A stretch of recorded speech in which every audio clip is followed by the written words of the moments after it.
Hello dear student मु आशा करी तुम समस्ते भलरे थो मु बसदेव तुम मान समस्त स्वागत करुच्ची आज एक नुआ भिडियो आज आम पढ़ा चतुर्थ श्रेणी साहित्य कलिका पुस्तकर गोटे विषय राजा नूतन परिच्छेद कौन पढ़ा पिले एठारे आम लक्ष्य कर टिके राजा नूतन परिच्छेद किए एठारे लिखिं कालिंदी चरण पाणिग्राही आज विषय जड़े राजा निजर कर्तव्य को छाड़ी से किपरि अन्य मनस्क हेबा द्वारा तार कौन असुविधा होची से विषय आज आम एठारे आलोचना करवा तो तुम निश्चिंत भाव में भिडियो को शेष पर्यंत देख आम चैनल यहीपरि भिडियो गुड़ाक देखा आम चैनल को तुम सब्सक्राइब करदेव तुम्हें कहल देखी पिलाए तुमको कौन कौन पसंद लगे ड्रेस नुआ नुआ ड्रेस पसंद लगे कि नुआ नुआ जिनिस पत्र पसंद लगे कि नुआ नुआ पेनसिल पसंद लगे कि कौन तुमको पसंद लगे मत कमेंट सेक्शन में जनइब तो आ सेगुड़ाक अधिक पसंद करवा उचित नुह कौन पाई मु तुमको मना करुच्ची चलो ये विषय में आम देखी ना तो चलो आम विषय को आरंभ करूँ राजा नूतन परिच्छेद किए लिखिं कालिंदी चरण पाणिग्राही किए लिखिं पिला ए कालिंदी चरण पाणिग्राही तुम्हें यहीपरि गल्प यहीपरि एकांकिका यहीपरि उपन्यास लिखिपार तुम यदि अधिक पाठ पढ़ो ताले तुम लिखिपार आज मुख्य विषयटा हूँ कौन जे आम निजर कर्तव्य को छाड़ी अन्य जदि मनस्क हाँ अन्य मनस्क हाँ ताले आम कौन असुविधा हुए से विषय अधिक भाव में जाना प्रथम राजा नूतन परिच्छेद कहले कौन कि पिले नूतन कहले तो नुआ परिच्छेद कहले कौन परिच्छेद कहले नूतन नूतन पोशाक बा नुआ नुआ पोशाक बा पोशाक को परिच्छेद बोली कह जाए चलो आम पढ़ीदेवा है टिके लक्ष्य कर आ शेष पर्यंत देख भिडियोटी को आ किसी जब त्रुटि थाए मत कमेंट सेक्शन में जनइब गोटे देश में जड़े राजा थिले प्रतिदिन गोटे गोटे नूतन पोशाक पिंधिबा थिला तांकर प्रधान शौक प्रतिदिन से कौन करथिले नुआ नुआ गोटे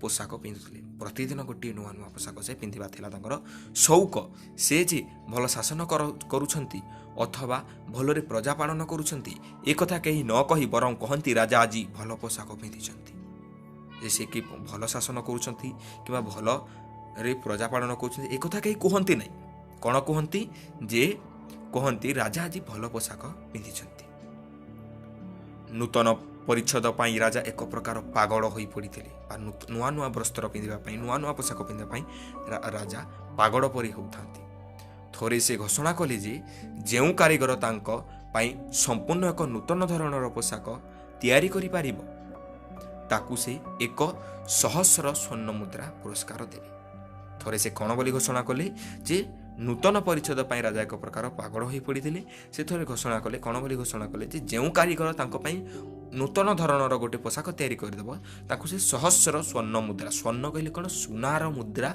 देवे पुरस्कार देवे 1,000 कहले कौन हजारे सुना मुद्रा से देवे ए संवाद शुणी दुई जन सठ अर्थ लोभरे राजा सम्मुखें जाई उपस्थित होई कहिले महाराज आम्भे संपूर्ण एक नूतन धरणर पोशाक आपण निमंते प्रस्तुत करदेव यही संवाद कहले यही खबर जिते शुणिले दुई जन सठ कहले कौन ठक दुई जन ठक राजा पाखरे पहुँचले आ कहले महाराज आम्भे संपूर्ण एक नूतन धरणर पोशाक आपण निमंते तैयारी करदेबु बोले कि कहले से भली पोशाक आज पर्यंत कहीं देखी नथिबे से माने कौन कहउछंती लक्ष्य कर टिके से भली पोशाक आज पर्यंत कहीं देखी नथिबे बा सेंती पोशाक कहीं पिंधि नथिबे बोली से कहउछंती से हेबो एक अद्भुत पोशाक तार एक विचित्र गुण होउछि एही जे जेउ लोक बुद्धिहीन एवं निजर आसनर अयोग्य ताहार चक्षु से वस्त्र आदौ देखा जीव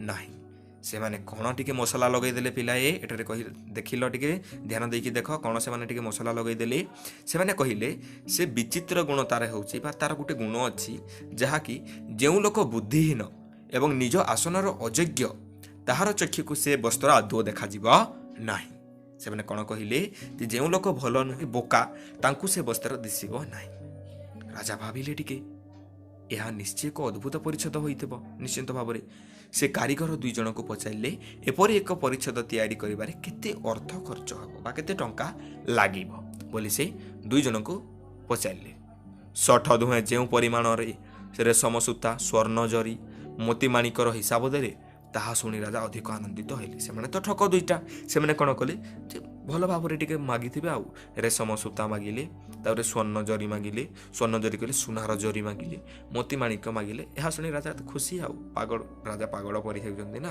ନୂତନ ପୋଷାକ ପାଇଁ, ସେଥିପାଇଁ ରାଜା ମଧ୍ୟ ଖୁସି ହେଇଗଲେ। ସେ ଭାବିଲେ ଏଭଳି ମୂଲ୍ୟବାନ ପୋଷାକ ତ ମୋ ଭଣ୍ଡାରରେ ନାହିଁ।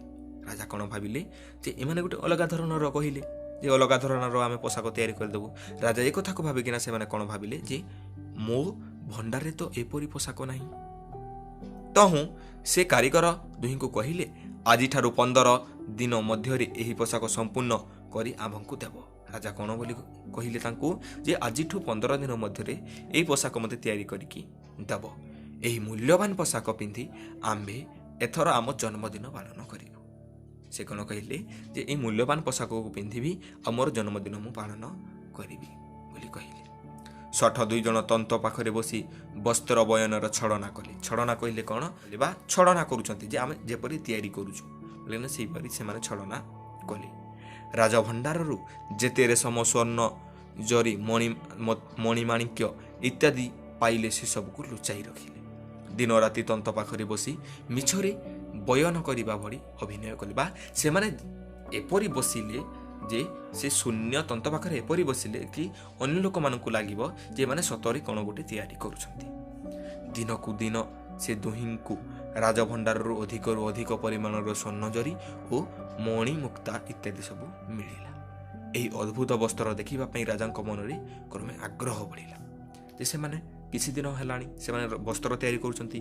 ରାଜାଙ୍କ ନିଶ୍ଚିନ୍ତ ଭାବରେ ଆଗ୍ରହ ପ୍ରକାଶ ହେବ ଯେ ସେ କିପରି ବସ୍ତ୍ର ତିଆରି କରୁଛନ୍ତି, କିପରି ଦେଖାଗଲାଣି, ହଁ ନା ନାହିଁ। ତୁମେ ମଧ୍ୟ ଏହିପରି ନୂଆ ଜିନିଷ ହେଲେ ଦେଖିବା ପାଇଁ ଆଗ୍ରହ ବଢ଼ିବ କି ନାହିଁ? ସେହିପରି ରାଜାଙ୍କ ମଧ୍ୟ ଆଗ୍ରହ ବଢ଼ିଲା ସେ ନୂତନ ପୋଷାକକୁ ଦେଖିବା ପାଇଁ। କିନ୍ତୁ ତାଙ୍କର ମନେ ପଡ଼ିଲା ଯେ କାରିଗର ଦୁହେଁ କ'ଣ କହିଥିଲେ ଯେ କହିଛନ୍ତି ନିତାନ୍ତ ବୋକା ଏବଂ ଅଯୋଗ୍ୟ ବ୍ୟକ୍ତିକୁ ଏ ପୋଷାକ ଦେଖାଯିବ ନାହିଁ। ସେ ବୋକା 2 ଜଣ କ'ଣ କହିଥିଲେ ଯେ ଯିଏ ବୋକା, ଯିଏ ନିତାନ୍ତ ନିଜ ଆସନ ପାଇଁ ଅଯୋଗ୍ୟ ବ୍ୟକ୍ତି, ତାଙ୍କୁ ସେ ପୋଷାକ ଦେଖାଯିବ ନାହିଁ। ତେଣୁ ରାଜା କ'ଣ ଗୋଟେ ଟ୍ରିକ୍ ଚଲେଇଲେ ଦେଖ। ତେଣୁ ସେ ପ୍ରଥମେ ତାଙ୍କ ପ୍ରଧାନମନ୍ତ୍ରୀଙ୍କୁ ପଠାଇଲେ। ତେଣୁକରି ସେ ପ୍ରଥମେ କାହାକୁ ପଠାଇଲେ? ତାଙ୍କର ପ୍ରଧାନମନ୍ତ୍ରୀକୁ ପଠାଇଲେ। ସେତେବେଳକୁ ଏହି ଅଦ୍ଭୁତ ବସ୍ତ୍ର ବିଷୟରେ ରାଜ୍ୟ ସାରା ପ୍ରଚାର ହୋଇଗଲାଣି। ସେତେବେଳେ କ'ଣ ହେଲା ଯେ ଏହି ଅଦ୍ଭୁତ ବସ୍ତ୍ର ବିଷୟରେ ସମସ୍ତେ ଜାଣି ସାରିଥିଲେ। ତାଙ୍କ ରାଜ୍ୟରେ ଯେତେ ବି ପ୍ରଜାମାନେ ବାସ କରୁଥିଲେ ସେମାନେ ସମସ୍ତେ ଜାଣିଥିଲେ ବା ପ୍ରଚାର ମଧ୍ୟ କରିଦିଆଯାଇଥିଲା। ପ୍ରତ୍ୟେକ ଲୋକ ରାଜାଙ୍କ ଜନ୍ମଦିନ ପାଳନକୁ ଅପେକ୍ଷା କରି ରହିଥାନ୍ତି ଯେ ତାଙ୍କ ରାଜାଙ୍କ ଜନ୍ମଦିନ ଆସିଲେ ସେ ଏହି ବସ୍ତ୍ରକୁ ପିନ୍ଧିବେ ବା ଏହି ପୋଷାକକୁ ପିନ୍ଧିବେ ଆଉ ସମସ୍ତେ ଲୋକ ଦେଖିବେ। ତେଣୁକରି ସମସ୍ତେ ତାକୁ ଅପେକ୍ଷା କରିକି ବସିଛନ୍ତି। ପ୍ରଧାନମନ୍ତ୍ରୀ ଯାଇ ଦେଖିଲେ କାରିଗର ଦୁହେଁ ବସ୍ତ୍ର ବୟନରେ ବ୍ୟସ୍ତ, ଅଥଚ ତନ୍ତଟି ଶୂନ୍ୟ। ଯେ ପ୍ରଧାନମନ୍ତ୍ରୀ ଯାଇକି ଦେଖିଲେ ଯେ ସେଇ ବ୍ୟକ୍ତି 2 ଜଣ ତାଙ୍କର ତିଆରି କରିବାରେ ବ୍ୟସ୍ତ ଅଛନ୍ତି, କିନ୍ତୁ ତନ୍ତଟି କ'ଣ ଅଛି? ଖାଲି ବା କିଛି ନାହିଁ ତନ୍ତରେ, ସେଥିରେ କୌଣସି ବସ୍ତ୍ର ନାହିଁ। ସେ ଭାବିଲେ ମୁଁ ତ କାହିଁ ସୂତା ଖିଅଟିଏ ମଧ୍ୟ କେଉଁଠି ଦେଖିବାକୁ ପାଉନାହିଁ। ପ୍ରଧାନମନ୍ତ୍ରୀ କ'ଣ କହିଲେ? ଆରେ ମୁଁ ତ କୌଣସି ଜାଗାରେ ସୂତା ଖିଅଟିଏ ମଧ୍ୟ ଦେଖିବାକୁ ପାଉନାହିଁ। ତେବେ କ'ଣ ମୁଁ ବୁଦ୍ଧିହୀନ ଓ ପ୍ରଧାନମନ୍ତ୍ରୀ ପଦ ପାଇଁ ଅଯୋଗ୍ୟ? ସେ ନିଜକୁ ନିଜେ କହୁଛନ୍ତି ଯେ ମୁଁ କ'ଣ ବୋକାଟେ କି, ମୁଁ କ'ଣ ବୁଦ୍ଧିହୀନ କି, ନିଜର ଆସନ ପାଇଁ ଅଯୋଗ୍ୟ କି? ମୋତେ ତ ସେଠି କିଛି ଦେଖାଯାଉନାହିଁ। ଏ କଥା ସେ ଚିନ୍ତା କଲେ। ମନ୍ତ୍ରୀ ସେ ଚିନ୍ତାମଗ୍ନ ହୋଇ ପଡ଼ିବାର ଦେଖି ଜଣେ ଶଠ କହିଲା, ପ୍ରଧାନମନ୍ତ୍ରୀ ମହୋଦୟ, ଏ ବସ୍ତ୍ରଟି ଆପଣଙ୍କ ପସନ୍ଦକୁ କିପରି ଆସୁଛି? ତାପରେ ସେଇ ଶୂନ୍ୟ ତନ୍ତରେ ଆଙ୍ଗୁଳି ଦେଖାଇ ସେ କହିଲା, ସେଇ କିଛି ନଥିବା ତନ୍ତ ବା ଶୂନ୍ୟ ତନ୍ତରେ ସେ ଆଙ୍ଗୁଳି ଲମ୍ବେଇକି କହିଲା, ଏଠାରେ ଏଇ ରଙ୍ଗଟି କିପରି ମାନୁଛି? ସେଠାରେ ଯେଉଁ ସ୍ୱର୍ଣ୍ଣ ଜରି ଦିଆଯାଇଛି ଏବଂ ତା ପାଖରେ ଯେଉଁ ମୁକ୍ତା ଓ ମାଣିକ୍ୟର କଣିକା ଗୁଡ଼ିକ ଖଞ୍ଜା ହୋଇଛି ବା ଖଞ୍ଜା ଯାଇଛି ତାହା ଆପଣଙ୍କ ମନକୁ ପାଉଛି ତ? ଏହିପରି ସେ ଛଳନା କରି କହିଲା। ତାପରେ ପ୍ରଧାନମନ୍ତ୍ରୀ କ'ଣ ଭାବୁଛନ୍ତି ଦେଖ। ପ୍ରଧାନମନ୍ତ୍ରୀ ବଡ଼ ଚିନ୍ତାରେ ପଡ଼ିଗଲେ।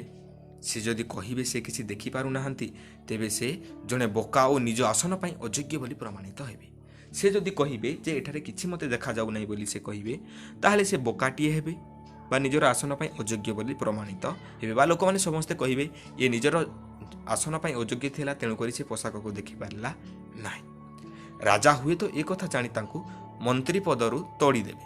ଯେ ରାଜା ଯେତେବେଳେ ଜାଣିବେ ମନ୍ତ୍ରୀ ସେ ପୋଷାକକୁ ଦେଖିପାରୁନାହାନ୍ତି, ଯାହାକି ସେ ଜାଣିପାରିବେ ଯେ ନିଜର ଆସନ ପ୍ରତି ये अयोग्य तेणुक राजा बाहर कर पारती बोध हुए। तेणुक से छलना करी कहले, प्रधानमंत्री मध्य छलना करी कहले निश्चय निश्चय यह एक चमत्कार पोशाक, राजा देह को यह खूब मानिब। से यहीपरि बढ़ई चढ़े निजर बोकामी को लुचेवा। यापर से राजा निकट को फेरी आसी से कथा कहले। राजा एथर तांको प्रधान विचारपति को पठाइले। राजा एथर क्या पठाइले जे प्रधानमंत्री को पठाइले। वीडियो टिके लंबा हो जाउची, तमे टिके धैर्य धरिकी वीडियो को देख, ताहले तमे भल भाव टिके बुझी पारिबो हैला। चलो तांकर मध्य सही अवस्था हैला। प्रधान विचारपति गले तांकर मध्य सही अवस्था। से तंत्रे कौनसी वस्त्र न देखी विचारिले कौन मु प्रधान विचारपति भाव में केते केते मामलार विचार करी तार समाधान करिछि। से कौन भावुचंती से मध्य तंत्र पाखरे किछि भी वस्त्र देखि पारिले नाही। तेणुकर से मध्य कौन कहउचंती जे मु केते केते विचारपति भाव में केते कालरू केते वर्षरू अछि आ केते केते मामला मु विचार करिछि। न्याय विचार पाई समस्तक द्वारा प्रशंसित होइछि बा समस्तक द्वारा मु प्रशंसित कहले कोन समस्त एपरि से फैसला करती बा न्याय विचार करती जहाँकि लोक मैंने प्रशंसा मध्य करती। किंतु आज कौन होउछि मु तेबे कौन बुद्धिहीन ओ प्रधान विचारपति पद पाई अयोग्य काहीं मु तो कौन से वस्त्र देखि पारु नाही बोली से कहले। निजको निजे से कहउचंती हला। से तांकर दुर्बलता को लुचेइबा पाई राजा पाखरे आसी जणाइले, महाराज एही कारीगर दुहे असाधारण और आश्चर्यजनक पोशाक प्रस्तुत करिसंती। से मध्य निजर बोकामी को बा निजर मूर्खता को लुचेइबा पाई दुर्बलता को लुचेइबा पाई से मध्य आसिकी बढ़ई चढ़ेकी राजा आगरे कहीदेले। तापर कौन होउछि टिके देख। एथर राजा स्वयं तांकर केतेक विश्वस्त कर्मचारी सहित जाई तंत निकटरे उपस्थित हेले। राजा एबे स्वयं देखिबा पाई से वस्त्र को बाहरिले। सेमानक सहित प्रधानमंत्री प्रधान विचारपति मध्य कले। से दुहे से अद्भुत वस्त्रटी को देखि पारुथबा भड़ी छलना करी कहिले, देखंतु महाराज ए नूतन परिच्छदटी केड़े सुंदर होइछि। प्रधानमंत्री भी देखि पारु नाहंती, प्रधान विचारपति मध्य देखि पारु नाहंती, किंतु से माने निजर दुर्बलता को लुचेइबा पाई छलना करी करी कहउचंती। कोन बोली कहउचंती जे देखंतु महाराज ए नूतन परिच्छदटी केते सुंदर होइछि। स्वर्ण जरी ओ मणिमुक्ता यथा स्थान रे खंजा जाई केड़े मनोहर दिसुछि। मनोहर कहले केड़े सुंदर दिसुछि एई वस्त्रटी बोली से कहउचंती।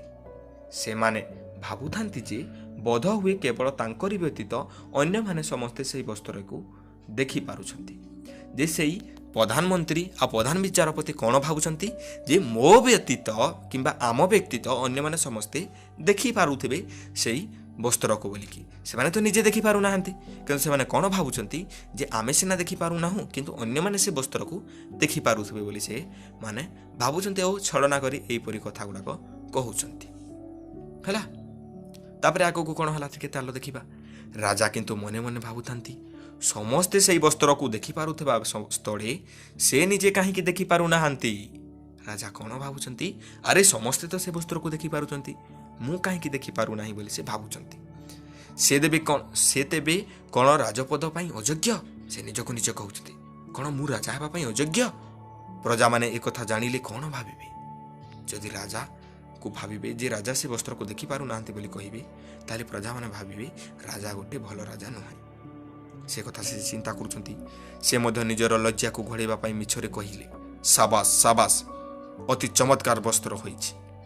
से मध्य निजर लाज को लुचेबा पाई से कोन कहिले, साबास साबास चमत्कार वस्त्र होइछि बोली से कहिले। राजांक स्थान रे जाइथिबा अन्य कर्मचारी माने मध्य कोनोसी वस्त्र देखि पारु नथिले, किंतु से माने मध्य कौन कले काड़े बोका और अयोग्य प्रमाणित हेबे सेति पई अन्य माने मध्य तांको भड़ी मिछरे कहिले बाह चमत्कार होइछि बोलिकना से माने मध्य निजर दुर्बलता को लुचेबा पई एई परि प्रशंसा करिदेले। तापरि देखो राजांकर जन्मोत्सवर पूर्व दिन 62 जन स्वर्ण थाड़ी रे नूतन परिच्छदटी को रखिथिबार अभिनय करी शून्य थाड़ी को नहीं राजा को उपहार देले। जे राजांकर जन्मोत्सवर पूर्व दिन कौन कले से 2 जन ठक कौन कले जे शून्य थाड़ीटा को लेकिन धरईदेले, जेपरी से माने छलना करुछंती जे एपरी कि से माने गोटे वस्त्र तैयारी करिकना धरौचंती हला। तापरे राजांक ठारू उपहार पाई से माने पुरस्कार पाई चाली गले। जन्मदिन सकाळू राजांकर भृत्य ताहांकु नूतन परिच्छदटी पिंधेई देबाको आसिला। ଯେ ଜନ୍ମଦିନର ସକାଳୁ ସକାଳୁ କ'ଣ ହେଲା, ଭୃତ୍ୟ କହିଲେ କ'ଣ ଚାକର, ତାଙ୍କ ଚାକର ତାଙ୍କ ସେଇ ପୋଷାକକୁ ପିନ୍ଧେଇ ଦେବା ପାଇଁ ଆସିଲା। ସେ ଦେଖିଲା ଥାଳିଟି ଶୂନ୍ୟ, ଥାଳିଟିରେ କିଛି ନାହିଁ, ତା ଭିତରେ ପ୍ରକୃତରେ କୌଣସି ପୋଷାକ ନଥିଲା। ସେଇ ଥାଳିରେ କିଛି ବି ପୋଷାକ ନଥିଲା। ସେ କହିଲା, ମହାରାଜ, ମୁଁ ପଛକେ ବୋକା ଓ ଅଯୋଗ୍ୟ ବୋଲି ପ୍ରମାଣିତ ହୋଇପାରେ, କିନ୍ତୁ ଆପଣଙ୍କୁ ଖୁସି କରିବା ପାଇଁ କେବେ ହେଲେ ମିଥ୍ୟା କହିପାରିବି ନାହିଁ। ସେ କ'ଣ କହିଲା ଯେ ମହାରାଜ, ମୁଁ ଜଣେ ଚାକର, ମୋ ଆସନ ପାଇଁ ମୁଁ ଅଯୋଗ୍ୟ ହୋଇଥାଇପାରେ, ମୁଁ ବୋକା ହୋଇଥାଇପାରେ, କିନ୍ତୁ ମୁଁ ସତରେ ଏଇଠାରେ କିଛି ପୋଷାକ ଦେଖିପାରୁ ନାହିଁ। ପ୍ରକୃତରେ ଏ ଥାଳିରେ କୌଣସି ବସ୍ତ୍ର ନାହିଁ। ମୋର ମନେ ହୁଏ ସେ ଦୁଇ ଜଣ ମିଥ୍ୟାବାଦୀ ଓ ଠକ ଅଟନ୍ତି, ଆମକୁ ଠକି ବହୁ ଅର୍ଥ ନେଇ ପଳାଇ ଯାଇଛନ୍ତି। ସେ କ'ଣ କହିଲା ରାଜାଙ୍କୁ ଯେ ମୋର ମନେ ହେଉଛି ଯେ ସେ ଦୁଇ ଜଣ ଠକ ଅଟନ୍ତି, ସେ ଆମକୁ ଠକି ଦେଇ ଅନେକ ପ୍ରକାର ଧନ ସମ୍ପତ୍ତି ନେଇଯାଇଛନ୍ତି। ରାଜା ଏ କଥା ଶୁଣି ନିଜର ଭ୍ରମ ବୁଝିପାରିଲେ। ରାଜା ଏ କଥା ଶୁଣିଲେ ଯେତେବେଳେ ସେ ନିଜର ଦୁର୍ବଳତା ବୁଝିପାରିଲେ ବା ନିଜର ଭ୍ରମ, ନିଜର କର୍ତ୍ତବ୍ୟକୁ ସେ ବୁଝିପାରିଲେ ଏବଂ ମନେ ମନେ ଅତ୍ୟନ୍ତ ଲଜ୍ଜିତ ହେଲେ। ଲଜ୍ଜିତ କହିଲେ କ'ଣ, ଲାଜ ହେଲେ, ତାଙ୍କୁ ଲାଜ ଲାଗିଲା। ସେଦିନ ତାଙ୍କର ସୌଖିନ ପୋଷାକ ପ୍ରତି ମମତା ଛାଡ଼ିଗଲା। ସେହିଦିନ ଠାରୁ କ'ଣ ହେଲା, ତାଙ୍କର ସୌଖିନ ପୋଷାକ ବା ସୌଖିନ ବସ୍ତ୍ର ଠାରୁ ତାଙ୍କର ମମତା ଛାଡ଼ିଗଲା। ସେହିଦିନ ଠାରୁ ସେ ଆଉ ନୂତନ ପୋଷାକ ଏହିପରି ପ୍ରତିଦିନ ଯେପରି ପିନ୍ଧୁଥିଲେ ସେହିପରି ପିନ୍ଧିଲେ ନାହିଁ। ସେ ଏଣିକି ରାଜକାର୍ଯ୍ୟରେ ମନ ନିବେଶ କଲେ। ରାଜକାର୍ଯ୍ୟରେ କହିଲେ କ'ଣ, ଯେ କିପରି ତାଙ୍କର ପ୍ରଜାମାନେ ସୁଖରେ ରହିବେ ସେଥିପ୍ରତି ସେ ଧ୍ୟାନ ଦେଲେ। ଶଠ ଦୁଇ ଜଣ ସମଗ୍ର ରାଜ୍ୟର ଲୋକଙ୍କୁ ବୋକା ଓ ଅଯୋଗ୍ୟ ପ୍ରମାଣିତ କରି ପ୍ରଚୁର ଅର୍ଥ ନେଇ ଚାଲିଯିବା ପୂର୍ବରୁ ଧରାପଡ଼ି କଠିନ ଶାସ୍ତି ଭୋଗ କଲେ। ଯେ ସେ ଦୁଇ ଜଣ ଠକ ପଡ଼ିଯିବା ପୂର୍ବରୁ ଧରା ପଡ଼ିଲେ ଆଉ କଠିନ ଶାସ୍ତି ଭୋଗ କଲେ। ମୁଁ ଆଶା କରୁଛି ତୁମମାନେ ସମସ୍ତେ ବୁଝିପାରିଥିବ। ଆଉ ଦେଖିଲ ତ ପିଲେ, ରାଜାଙ୍କର ତାଙ୍କର ଶାସନ କର୍ତ୍ତବ୍ୟରୁ ମନ ହଟି ଯାଇଥିଲା, ନୂତନ ପରିଚ୍ଛଦରେ ତାଙ୍କର ମମତା ଥିଲା। ତେଣୁକରି ସେ ନିଜକୁ ଲଜ୍ଜିତ ବୋଲି ମନେ କରି ଶିକ୍ଷା ପାଇଲେ କି ନାହିଁ, ତମେ ବି ଏହିପରି ନିଜର କର୍ତ୍ତବ୍ୟକୁ ଛାଡ଼ି ଅନ୍ୟ କାର୍ଯ୍ୟ କରିବ ନାହିଁ, ନହେଲେ ରାଜାଙ୍କ ପରି ତମେ ଅପମାନିତ ହେବ ବା ବୋକା ସାବିତ ହେବ। ମୁଁ ଆଶା କରୁଛି ତୁମେମାନେ ସମସ୍ତେ ବୁଝିପାରିଥିବ। ମୁଁ ଆଶା କରୁଛି ତୁମେ ଭିଡ଼ିଓଟାକୁ ମଧ୍ୟ ନିଶ୍ଚିନ୍ତ ଭାବରେ ଶେଷ ପର୍ଯ୍ୟନ୍ତ ଦେଖିଥିବ। ଆଉ ଆଗାମୀ କ୍ଲାସ୍ ଗୁଡ଼ାକରେ ଏହାର ମୁଁ ହେବ ଯଦି ମୁଁ ତାହାର କ୍ୱେଶ୍ଚନ୍ ଗୁଡ଼ାକ ଏଠାରେ ଆଲୋଚନା କରିବି, ନହେଲେ କରିବି ନାହିଁ। ଆପଣମାନେ ତ ଦେଖୁନାହାନ୍ତି କ୍ୱେଶ୍ଚନ୍ ଭିଡ଼ିଓ ଗୁଡ଼ାକ, ତେଣୁକରି ମୁଁ କରିବା ପାଇଁ ମଧ୍ୟ ମୋତେ ପ୍ରେରଣା ମିଳେ ନାହିଁ। ହଉ, ଆମ ଚ୍ୟାନେଲରେ ଏହିପରି ଭିଡ଼ିଓ ଗୁଡ଼ାକ ଦେଖିବା ପାଇଁ ଆମ ଚ୍ୟାନେଲକୁ ତୁମେମାନେ ସବସ୍କ୍ରାଇବ୍ ମଧ୍ୟ କରିପାରିବ। ପାଖରେ ଯେଉଁ ଲାଲ କଲର ଯେଉଁ ସବସ୍କ୍ରାଇବ୍ ବଟନ୍ଟି ଅଛି ତାକୁ ତୁମେ ଦବାଇବ, ଆଉ ଘଣ୍ଟି ବଟନ୍ଟି ମଧ୍ୟ ଆସେ ତାକୁ ମଧ୍ୟ ତୁମେ ଦବାଇ ଦେବ। ଯେତେବେଳେ ବି ଆମେ ଏହିପରି ଭିଡ଼ିଓ ଗୁଡ଼ାକ ଅପଲୋଡ଼ କରିବୁ ଆପଣଙ୍କ ପାଖକୁ ପ୍ରଥମେ ସେ ଭିଡ଼ିଓଟି ପହଞ୍ଚିଯିବ। ତେଣୁକରି ନିଶ୍ଚିନ୍ତ ଭାବରେ ବେଲ୍ ବଟନ୍ଟିକୁ ବି ଦବାଇବେ ଆଉ ସାଙ୍ଗମାନଙ୍କ ସହିତ ମଧ୍ୟ ସେୟାର କରିଦିଅନ୍ତୁ ଭିଡ଼ିଓଟିକୁ। ତ ପୁଣି ଦେଖା ହେବ ଆଉ ଗୋଟିଏ ନୂଆ ଭିଡ଼ିଓରେ। ସେ ପର୍ଯ୍ୟନ୍ତ ଆପଣମାନେ ମୋତେ ବିଦାୟ ଦିଅନ୍ତୁ। ଧନ୍ୟବାଦ ପିଲାମାନେ।